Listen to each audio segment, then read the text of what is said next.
রমজান মাসে হালিমের একটা special item ইফতারিতে থাকবে না, তাই কি কখনো হয়? চলো আজকে হালিমের একটা ঝটপট রেসিপি শেয়ার করি তোমাদের সাথে। হ্যালো এভরিওয়ান, সবাই কেমন আছো? আশা করি ভালো আছো। বেশ কিছুদিন পর আমি আবার চলে আসলাম তোমাদের কঙ্কাবতী অনু।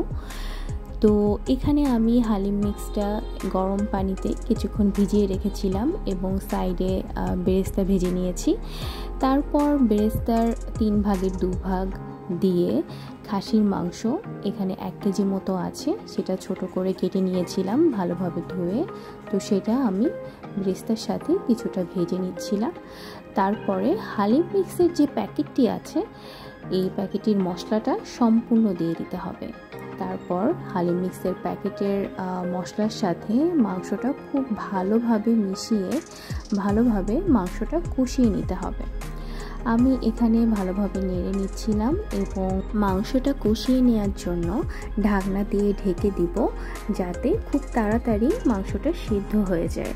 এবং বারবার আমি ঢাকনা তুলে ভালোভাবে নেড়ে নিচ্ছিলাম, যাতে মশলাগুলো নিচে লেগে না যায়। নিচে লেগে গেলে কিন্তু খুব বাজে একটা স্মেল হয়ে যাবে।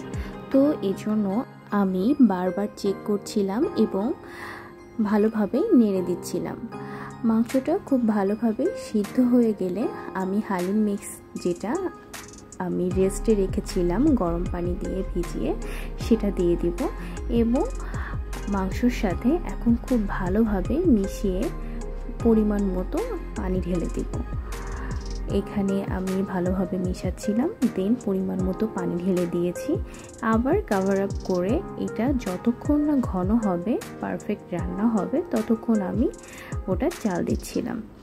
এদিকে আমার হালিম মিক্সটা তৈরি হয়ে গেছে এবং আমি সাইডে মরিচ এবং ধনিয়া পাতা সব কেটে নিয়েছিলাম ডেকোরেশনের জন্য। এই তো আমার হালিম মিক্স একদম তৈরি। তো আমি এখন ধনিয়া পাতা, মরিচ এবং বেরেস্তা দিয়ে খুব সুন্দরভাবে ডেকোরেট করে নিচ্ছি। এদিকে মা বলছিল, হালিমের সাথে তুমি কি খাবে? আমি তো বললাম যে বরাবরই হালিমের সাথে আমার গরম গরম পরোটা পছন্দ। তো তখন মা বলছে, ঠিক আছে তুমি ডেকোরেশন করতে থাকো, আমি এর মধ্যে গরম গরম পরোটা বানিয়ে আনি।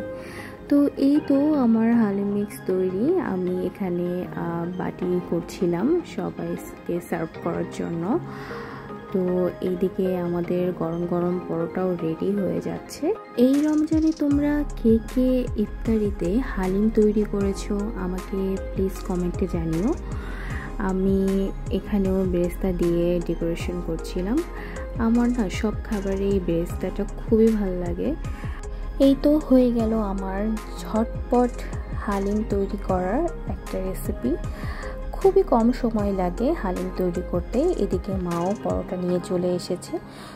আজকের মতো টাটা, সবাই খুব ভালো থেকো।